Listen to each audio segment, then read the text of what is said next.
My story is about an actor's life, something that everyone wants to know about, the casting couch. So yeah, so actors have this very peculiar kind of life. They have a feast or famine situation. So suddenly when I said that I wanted to speak at this session here on the 26th of March, everybody wanted to shoot on the 26th of March. So you know, it's like everybody wants that day and that half of that day, and otherwise for months people are like, you know, you might as well not be on planet Earth at all. So it was one such time, and my first film had released and vanished without a trace, and my dates diary looked like a barren desert, and I had no idea where the next piece of work is going to come from. I had visited my surprised parents twice. I'd gone on the not yet needed break to Goa. I'd gone to the spa and been massaged to an inch of my life, and still there was no work. So I was wondering what's going to happen. And then suddenly out of the blue I get this call from this guy who's a very, very famous producer and director. I'm going to call him RP for Reptile.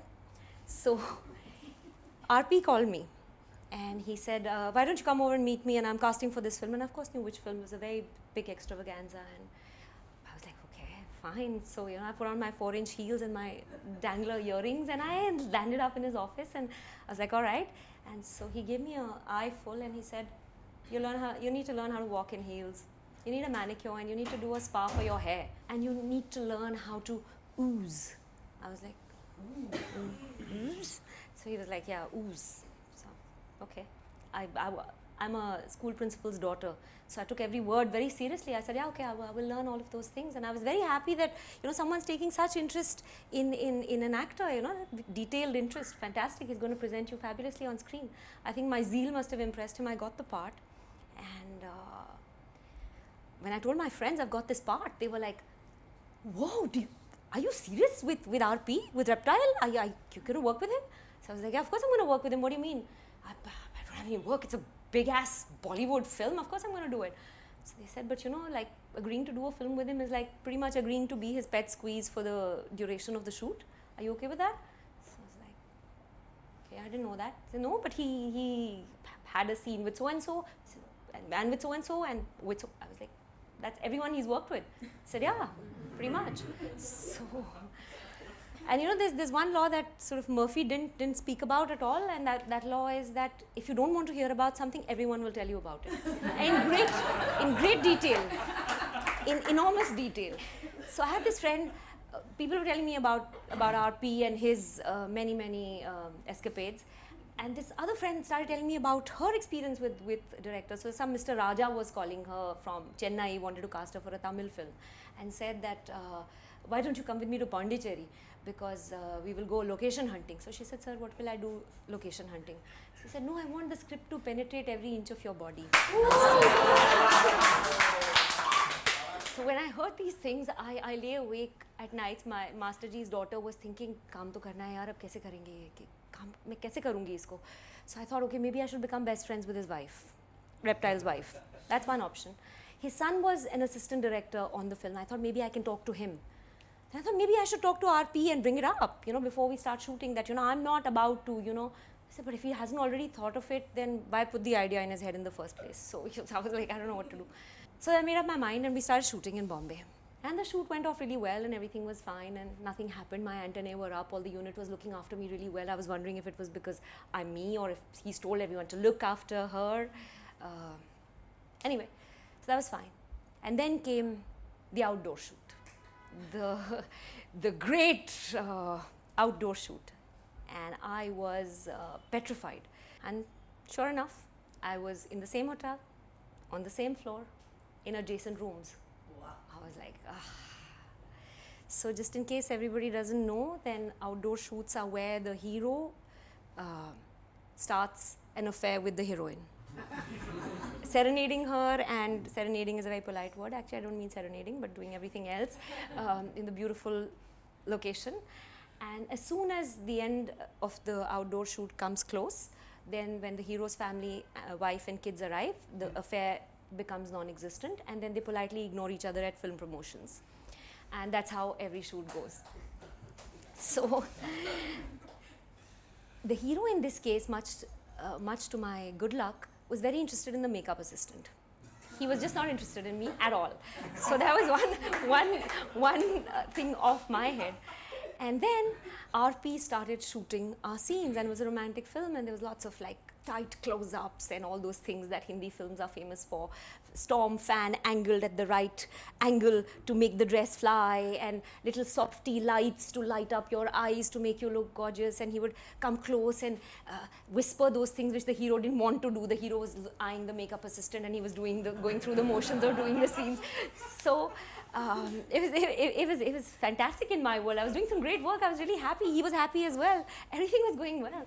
So the unit could see that the director's RP's getting a little too fond of me, and there was a nudge, nudge, wink, wink happening. And there was a really young cast and crew, the rest of the bunch. Everyone was like, so I was like, okay. And it was a bit embarrassing because his son was around as well. And then on the third day, after we'd done a particularly intimate scene where he directed me because the hero wasn't coming in, so sometimes he was wearing the hero's shirt and coming in close and giving his shoulder shot, if you know how that's done. At the end of the day, he came close to me and he said, so let's meet in my room for dinner, we'll discuss the script. So I was actually relieved because now it was out there. It was not hanging over my head. It was right there. It was said. Now I had to deal with it. So during the course of the day, the whole unit the younger cast and crew had made a plan to go out for dinner, bar hopping, and go downtown. And so a thought struck me. So if the plan worked, then it would work really well. And if it didn't work, I'd be on a plane back to India. So come 8 o'clock, I go to the hotel's flower and cake shop. I buy this exotic bouquet, really, really large bouquet, and this box of luxurious chocolates. And I knock on Reptile's door. And he says, come in. And he's sitting in a satin maroon lungi kurta. It was so trite. It was so cheesy. But there he was reclining, saying, come in. So